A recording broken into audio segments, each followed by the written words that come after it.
This is at a foundry. This one I did probably 5, 6 years ago. This kind of reiterates of an application that we came up and we weren't sure if this was going to work, and we tried it and it did. Basically, what you're seeing on your left-hand side is the castings are poured, and those are rollover cages. So when it goes into the rollover station, the cage would roll over and the sand was supposed to fall off. The green sand is what they call it. Basically, because it was packed so tight around all the crevices around those parts, one rollover did not clear out the sand. So then they made additional rollovers to the tune of 5 or 6 times these rollover cages had to turn over to dismantle the green sand that provided the moldings for the parts.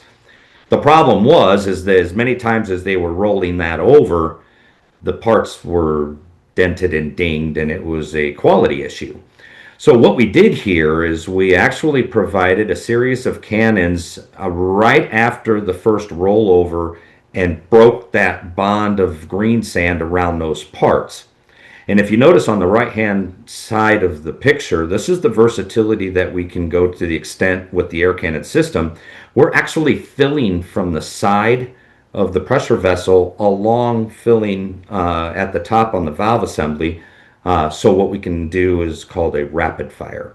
So we can fire quickly a couple times to disseminate that green sand buildup around the parts, providing a solution for the foundry, and worked very well. This is a good example of we're not really sure what will happen here, but let's put cannons on it and see if it works. And a lot of times, well, I'd say 99% of the time, we have a solution. There are do's and don'ts with the cannons, and that's a separate webinar.